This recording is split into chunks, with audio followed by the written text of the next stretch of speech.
सहनावतु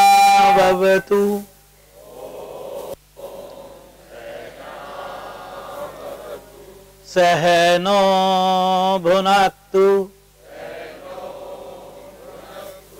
सह वीर्यं करवावहै तेजस्विनावधीतमस्तु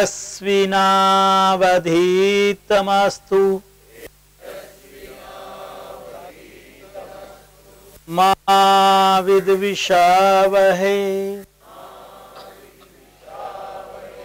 ओम शांति शांति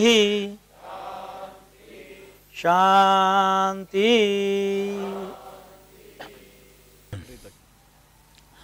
पूजनीय मातृशक्ति, आदरणीय बंधुओं, बड़ी महत्वपूर्ण चर्चा रहेगी हमारी, जो हमें अपने जीवन के लक्ष्य की प्राप्ति की ओर लेकर के जाएगी।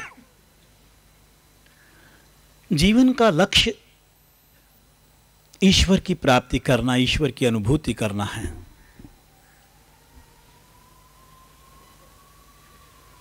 यह अनुभूति एक सामान्य व्यक्ति कब और कैसे करता है?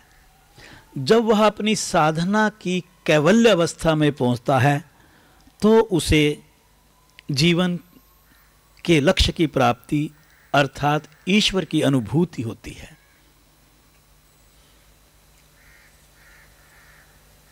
और उसमें अगर कोई कठिनाई है, कोई बाधक तत्व हैं, तो वो क्या है? वो है पंच क्लेश। क्या है? पंच क्लेश। यदि साधक साधना के माध्यम से इन पंच क्लेशों की निवृत्ति करना में सफल हो जाता है तो उसे अपनी साधना की मंजिल सहज रूप में प्राप्त होती है। अगर हम योग की चर्चा के माध्यम से इसको समझने का प्रयास करें, यूं तो साधकों को महर्षि पतंजलि ने उच्च श्रेणी के साधक, मध्यम कोटि के साधक और निम्न श्रेणी के साधक तीन हिस्सों में बांटा। पर पंच क्लेश को काटने के लिए क्रिया योग दिया। तपः स्वाध्याय ईश्वर प्रणिधानानि क्रिया योग। महर्षि पतंजलि ने कहा कि क्रिया योग के माध्यम से एक साधक पंच क्लेशों को धीरे धीरे कमजोर करना शुरू करता है और एक दिन जब वह इस प्रक्रिया में सफल हो जाता है अर्थात पंच क्लेशों की निवृत्ति हो जाती है तो उसे अपनी साधना की मंजिल मिल जाती है। तो इसका सीधा अर्थ जो निकलता है वह यह हुआ कि योग के साधक को दो बातों का पता होना चाहिए। नंबर 1, पंच क्लेश हैं क्या? नंबर 2, उनकी निवृत्ति कैसे हो? अगर ये दो चीजें, क्योंकि मूल को जाने बिना समस्या का समाधान संभव नहीं है, तो हमें पंच क्लेश भी समझ में आने चाहिए क्या है और उनकी निवृत्ति कैसे हो, यह भी समझ में आनी चाहिए। इस विषय को अच्छे से समझने के लिए हम दो वार्ताओं में बांटेंगे। पहले हम उसका एक हिस्सा जानेंगे और एक हिस्सा दोपहर बाद की चर्चा में जानेंगे ताकि विषय अच्छे से समझ में आए। एक सूत्र आता है, साधन पाद का सूत्र 3 है, खंड 2 जो सोपान, दूसरा है महर्षि पतंजलि के योग ग्रंथ में। पंच क्लेश क्या है? उसका जवाब है अविद्या, अस्मिता, राग, द्वेष, अभिनिवेशः क्लेशः। अर्थात अविद्या, अस्मिता, राग, द्वेष और अभिनिवेश, ये हमारे वो 5 क्लेश हैं जो हमारे जीवन में बाधक तत्व का साधना में कार्य करते हैं। कहीं ना कहीं मुझे अध्यात्म से दूर लेकर के जाते हैं। हमारे भीतर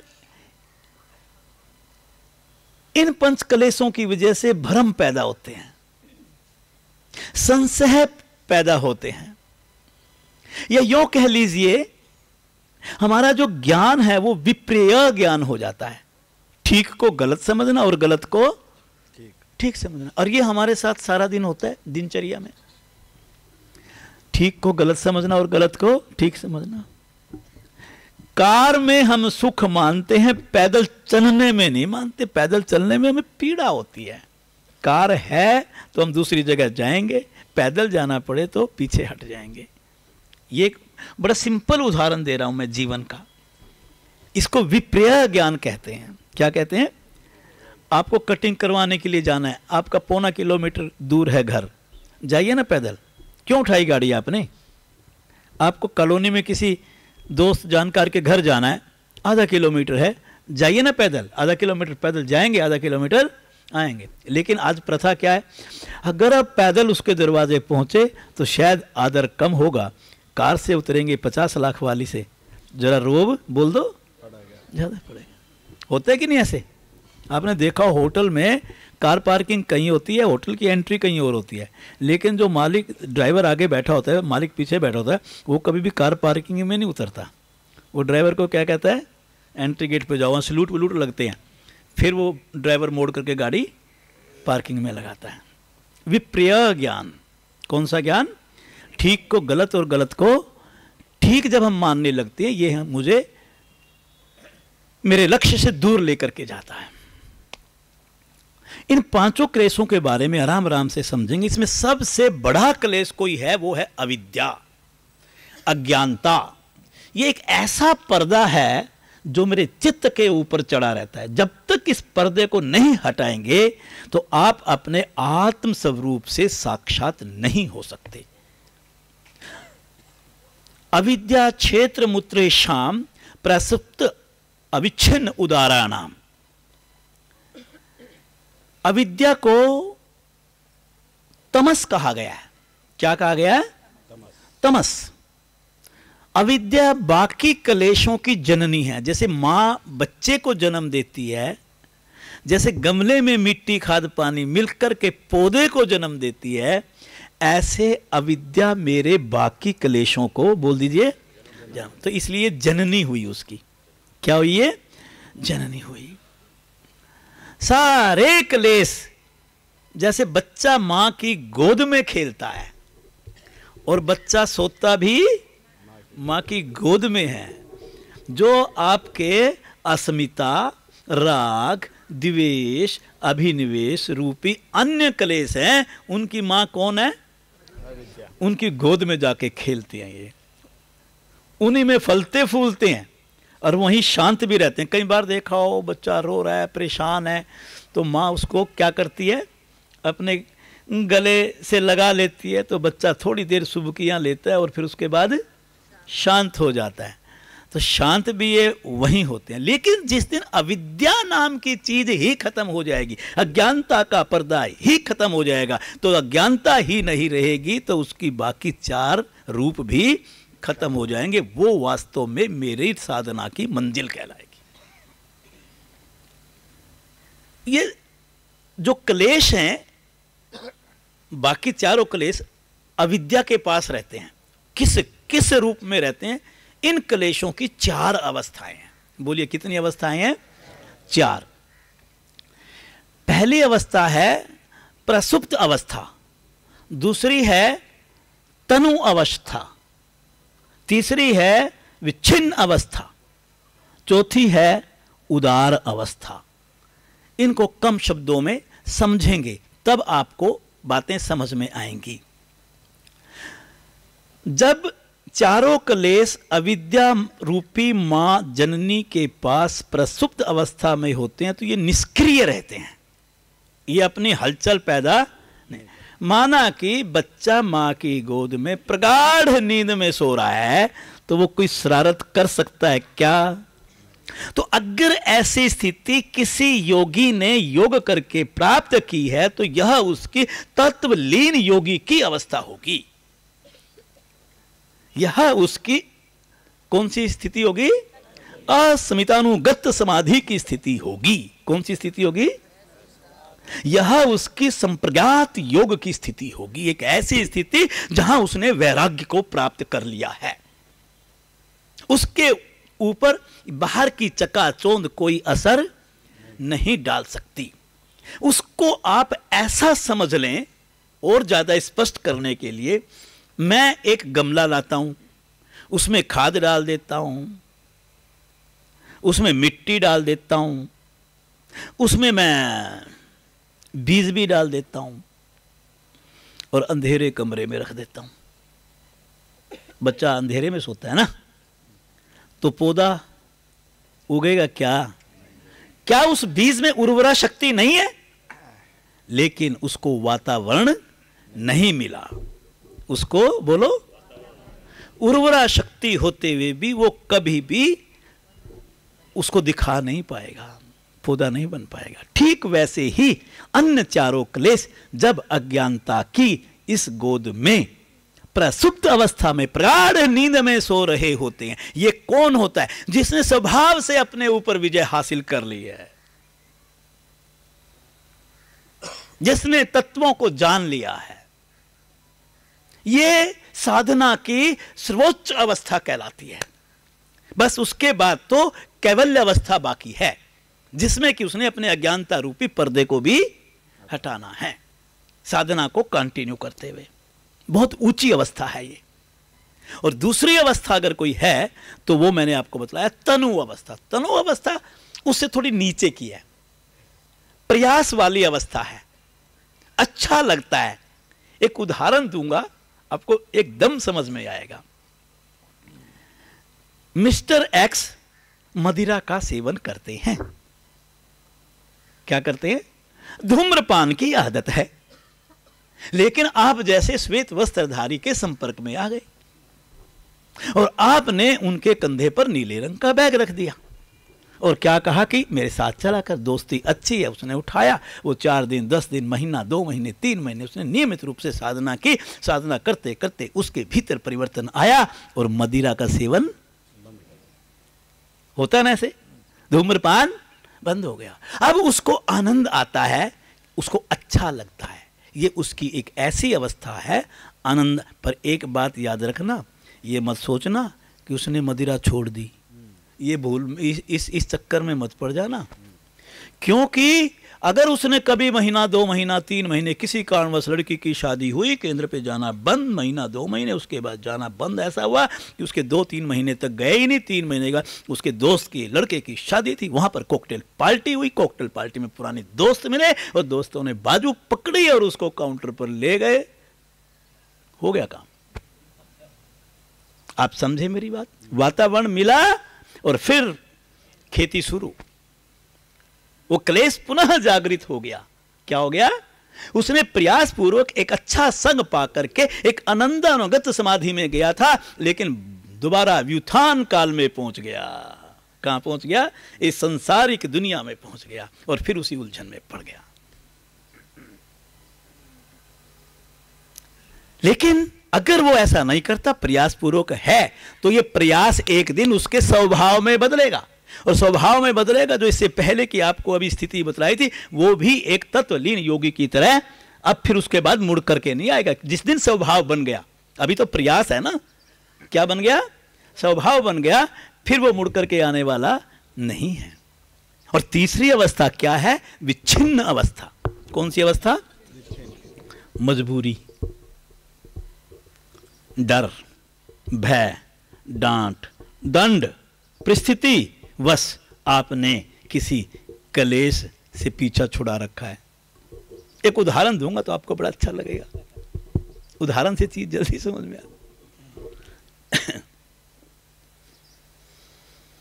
किसी मदिरा सेवन वाले व्यक्ति एक के द्वारा दूसरी चीज को दबा देना। किसी मदिरा सेवन व्यक्ति के लीवर डैमेज हो गया, क्षतिग्रस्त हो गया, क्योंकि वो मदिरा का सेवन किया करता था। डॉक्टर ने कहा भाई अगर तू मदिरा सेवन लगातार करेगा तो तेरी आयु सीमित हो गई, अब तू ज्यादा देर जिंदा। डर पैदा हो गया। बोलिए क्या पैदा हो गया? डर पैदा हो गया। और डर पैदा होते ही क्या हुआ? छोड़ दी। छोड़ी थोड़ी है, डर ने छोड़ा रखी है। थोड़े दिन के बाद तबीयत थोड़ी ठीक हो गई, फिर क्या करेगा? आप सोचिए। तो उसने छोड़ी कहां? विच्छिन्न अवस्था। जब राग द्वेष को, द्वेष राग को दबा देता है तो किसी कारण से एक क्लेश किसी अन्य कारण से दब गया, जैसे कारण का निवारण हुआ क्लेश पुनः जागृत हो गया। बोलिए पुनः जागृत हो गया। आपको ये बात समझ में आई? तो ये एक साधक की स्थिति नहीं है, ये तो उसने विचार किया कि मैं छोड़ दूं तो मेरी तबीयत ठीक हो जाएगी। वो तब तक ही छोड़ता है, वो जब तक उसकी तबीयत ठीक, तबीयत ठीक होती है वो फिर वापस उसी जाल में पड़ जाता है। आपको समझ में आई ये बात? ये है विच्छिन्न अवस्था, अच्छी अवस्था नहीं है ये। क्या नहीं है? एक है उदार अवस्था। उदार तो समझते हैं या फिर? उदार का मतलब वातावरण ऐसा मिलना जिसमें कि वो चीज फलती फूलती है। यहां किस चीज की बात हो रही है? कलेशों की।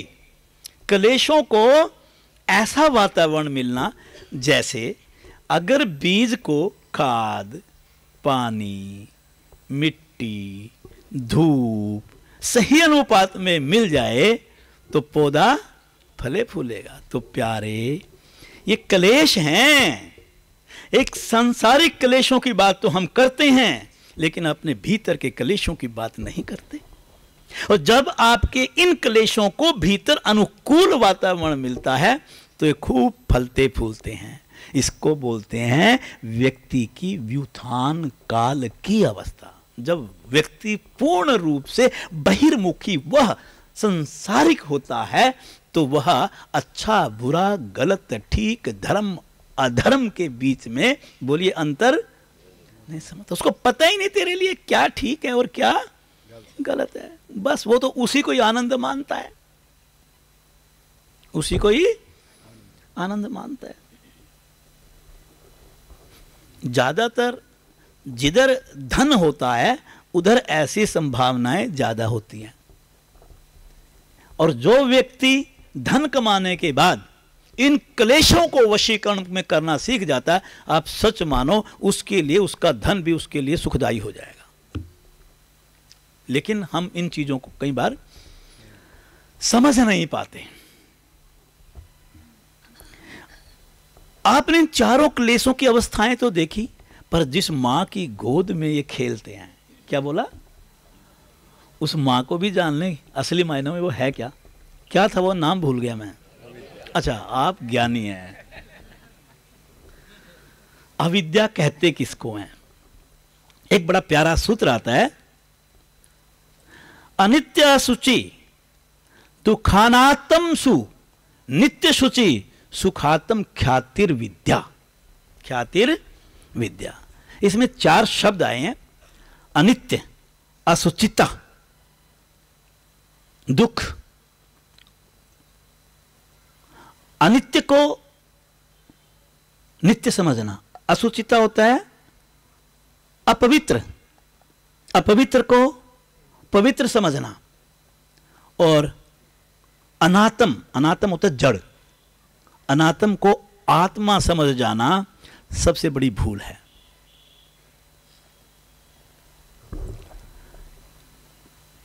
अनित्य को नित्य समझना क्या है? ये समझिएगा। इस संसार में हम जो भी कुछ देखते हैं चारों ओर, कुछ भी नित्य नहीं है। ना मैं नित्य, ना आप नित्य। कुछ भी शाश्वत नहीं है, कुछ भी रहने वाला नहीं है। मेरे सगे संबंधी जितने मैंने अपने सुख अपने साथ बटोर रखे हैं, संचित कर रखे हैं, कुछ भी मेरे पास रहने वाला नहीं है। आज आप 50 लाख की गाड़ी खरीद लो, आप सच मानो गाड़ी की एज 8 से 10 साल की है, वो गाड़ी 8 से 10 साल के बाद आपका साथ छोड़ देगी। आपके घुटने अगर योग नहीं किया तो 40 साल के बाद साथ छोड़ देंगे। घुटने तो आप ही के हैं। फिर ये घुटने जो आपको आज अच्छे लग रहे हैं और जब साथ छोड़ेंगे, आगे आप बोल दो। आप समझ रहे हैं मेरी बात? हर क्षण इसमें कुछ ना कुछ चेंज आ रहा है, और जिसमें चेंज आता है, जो परिवर्तनशील होते हैं, जो शाश्वत नहीं होते, आप उनको नित्य कैसे कह सकते हैं? आप बताइए, वो नित्य है क्या? तो क्या मैं नित्य हूं? क्या मेरा शरीर नित्य है? कुछ भी नित्य नहीं है। जिस धन को आप नित्य समझ रहे हैं, कुछ भी नित्य नहीं है, सब अनित्य हैं। आज हैं, आगे बोलो। और लगाव किससे है?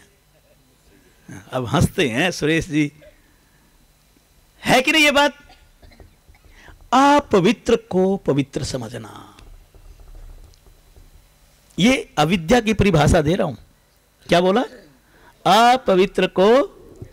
अच्छा, मैं इस शरीर से कितना प्यार करता हूं, आप बताओ। हम अपने शरीर से प्यार करते हैं? इसको नहलाते हैं, इसको धुले वस्त्र पहनाते हैं, इसको सजाते हैं, क्रीम पाउडर लगाते हैं, पिज्जा हट पे लेके जाते हैं, इसको साउथ इंडियन खिलाते हैं, इसको नॉर्थ इंडियन खिलाते हैं, इसको नए नए व्यंजन, पता नहीं कैसे कैसे व्यंजन खिलाते हैं, कार में घुमाते हैं, इसको पिक्चर दिखाने लेके जाते हैं। इसको शरीर मेरा है। और जब मैं नहा धो के शुद्ध वस्त्र पहनता हूं तो मैं क्या कहता हूं कि मेरा शरीर मन सब पवित्र हो गया। वाह भाई वाह। आइए तेरे शरीर का विश्लेषण करके देखते हैं, क्या करते हैं। अच्छा, तेरी शरीर की चमड़ी को अगर उधेड़ दें तो इसके नीचे क्या है? मांस।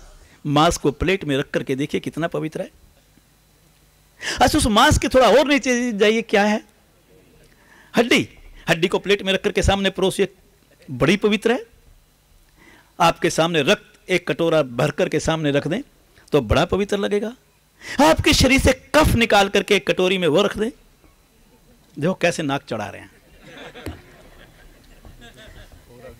आप किसको पवित्र कह रहे हैं? इस शरीर में मल भरा पड़ा है, इसमें मूत्र भरा पड़ा है, इस शरीर के अंदर कफ है, इस शरीर के अंदर रक्त है, इस शरीर के अंदर मांस है, इस शरीर के अंदर हड्डी। आप किसको पवित्र कहेंगे? आप बोलिए जितने बैठे। तो क्या हुआ? ये ऊंचा बोलो। आप सीरियस क्यों हो गए? आभास तो होना चाहिए ना, बोलिए ना, आभास तो। अच्छा चलिए कोई बात नहीं, कोई दूसरा विषय पकड़ लेते हैं। वो कह रहे हैं बहुत हो गया। हाँ अच्छा, धन। धन बड़ा पवित्र है। अगर हम अपनी आत्मा पर हाथ रख करके देखें तो कितना पवित्र है मेरा धन।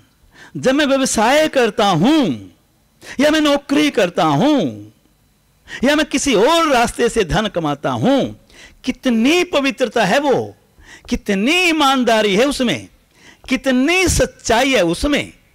दूसरे की जेब काटने का मैं हर प्रयास करता हूं, झूठ बोलकर कमाता हूं, बेईमानी से कमाता हूं, भ्रष्टाचार के रास्ते पर चल करके कमाता हूं, गलत ढंग से कमाता हूं। कहीं ना कहीं व्यक्ति आज नहीं तो कल जीवन में, क्या हम इस पॉइंट पर गलती नहीं करते? हां या ना? तो धन पवित्र है ना, आप कल्पना कीजिए। चलिए और एक पॉइंट पकड़ते हैं, मन। क्या लेते हैं? मन।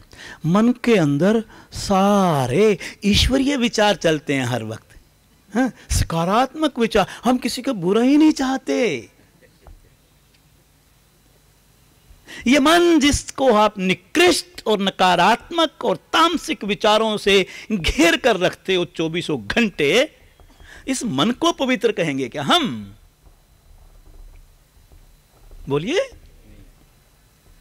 हम चित्त को ले लेते हैं। क्या बोला?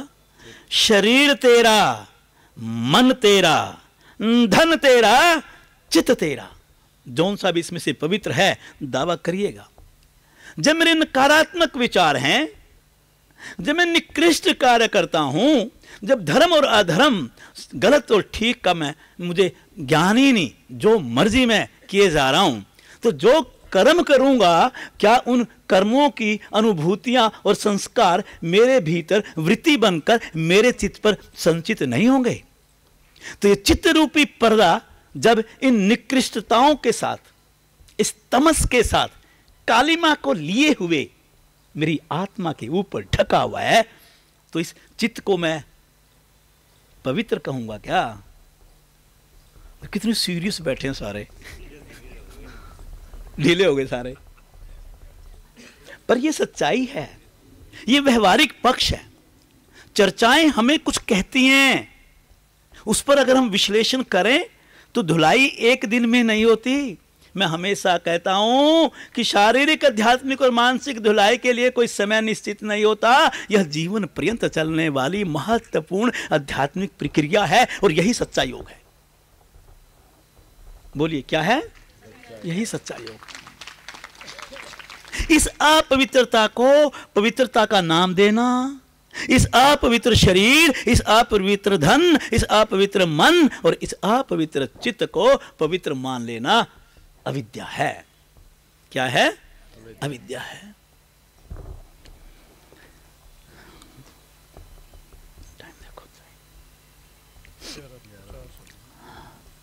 दुख को सुख समझ लेना अविद्या है। अच्छा एक बात बताओ, आप अपने ऊपर कई बार लागू करके ना हम उस समय धर्मात्माओं वाली बात कह जाते हैं, पर जो सांसारिक व्यवहारिक बात है ना वो मेरे से करना। इस दुनिया में जितने भी लोग हैं, सच सच बताना, वो सुख चाहते हैं कि दुख चाहते हैं? खोज में किसकी लगे हैं, सुख की कि दुख की? और वो सुख किस में ढूंढते हैं? जब वो 25 करोड़ रुपए का शोरूम चांदनी चौक, खारी बावली या कनाट प्लेस में खरीदते हैं। आएगा तो नहीं 25 करोड़ में, शायद ज्यादा में आएगा वहां। बोलिए ये बात सच है? वो बड़ी कार में खरीदते हैं, ढूंढते हैं वो सुख, बड़ी कोठी में ढूंढते हैं वो बड़े मोबाइल में ढूंढते हैं, महंगे वाले में, वो नौकर चाकर में घूम। आपने कई बार देखो ब्याह शादी के अंदर जरा कपड़े वपड़ों की वो लगा लोगों के एक दूसरे के सामने जरा मोबाइल भी दिखाते हैं, उस समय वो दिखाते हैं कौन ज़्यादा ताकतवर है, ऐसा लगता है कंपटीशन हो। और महिलाओं में वो जेवर का कंपटीशन होता है, कितने का आया ये हार, कहता 5 का, कहता मेरा तो 8 का आया है, तुरंत बताएगी। पूछा इसीलिए था कि नंबर ऊपर वाला बताना है, नंबर ऊपर। ये क्या है? ये सुख है? अच्छा एक बात बतलाओ, अगर ये सुख है, अगर ये सुख है तो ये हृदय रोग, उच्च रक्तचाप और मधुमेह का रोग अमीरों को ही क्यों होता है? आप बताओ। मतलब कोई थ्योरेटिकल बात तो नहीं कर रहा हूं ना, किताबी बात नहीं है ये। क्योंकि आप लोग या हम सभी अपने शरीर से काम लेना बंद करते हैं इन सुखों के कारण। कार आई तो कार से चलना शुरू कर दिया ना, नौकर आया तो उठ करके दरवाजा खोलना बंद कर दिया ना, वॉशिंग मशीन आई तो कपड़े धोने बंद कर दिए ना। तो ये बंद किए क्योंकि आपके पास धन आया, धन आपके पास सुख लेके आया, जिसको आप सुख समझ रहे हैं। आप कहिए कि ये सुख है जो कि कल आपके दुख का कारण बनेगा। ये बात सच है? अच्छा तालियां क्यों बजा रहे हो आप? नहीं, बात तो सारी अच्छी होती है, पर जो बात मेरे जीवन में, मेरे स्वभाव और दिनचर्या का हिस्सा बन जाए वह बात अच्छी होती है। अच्छी बात का अनुकरण करना अच्छी बात होती है। ये बात समझना। हम इन विषयों के भोगों में अपना सुख ढूंढते हैं और पूरा जीवन इसमें लगा देते हैं और ढूंढते, पता है, और खोज किसकी कर रहे हैं? मोक्ष मिल जाए। जब मंदिर जाते हैं ना, हम क्या कहते हैं भगवान को? मोक्ष मिल जाए। 1 मिनट में मिला देते हैं। ऐसे ऐसे मंत्र हैं, कहते हैं ये मंत्र का जाप करो और मोक्ष मिल जाएगा। बोलिए, ये अविद्या है। क्या है? बोलिए। अनात्म को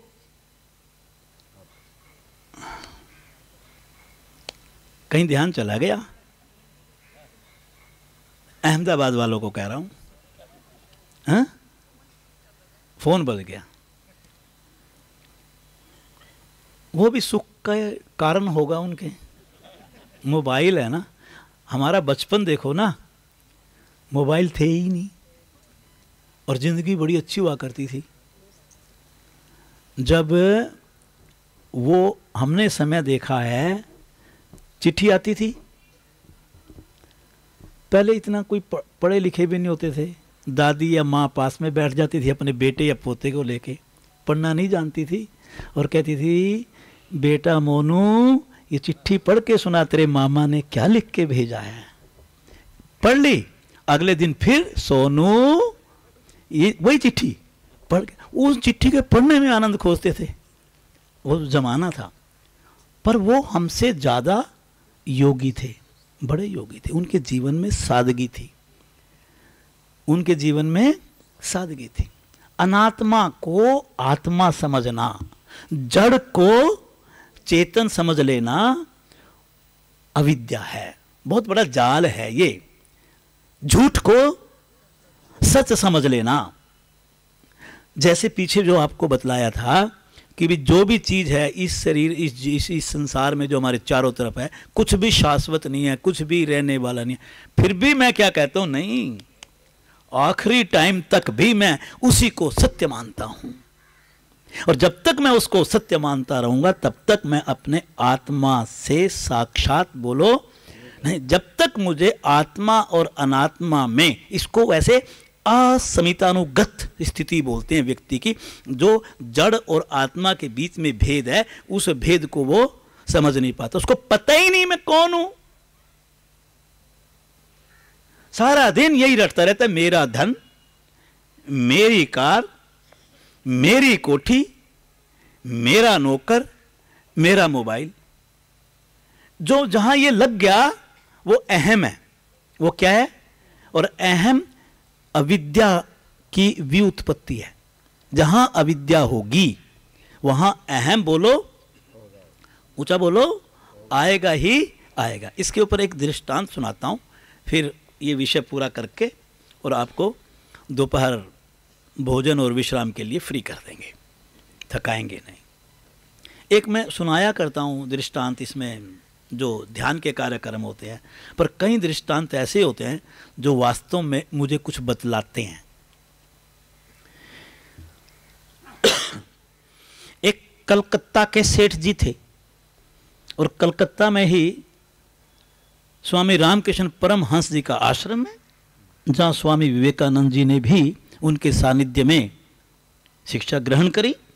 और स्वामी रामकृष्ण परमहंस जी अपने शिष्यों के साथ वहाँ रहते थे और कभी कभार उनके साथ जिज्ञासा शांत करने हेतु उनके प्रश्नों के उत्तर भी दिया करते थे। शांत भाव के थे, माँ काली के भक्त थे।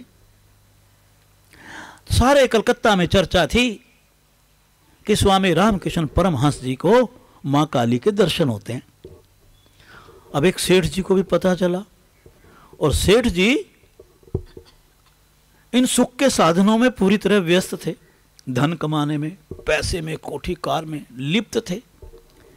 एक दिन किसी तरह समय निकाला और मन में भाव आया कि मैं भी माँ काली के दर्शन का रास्ता ढूंढूं, और वो स्वामी रामकृष्ण परमहंस जी के आश्रम पहुंच गए।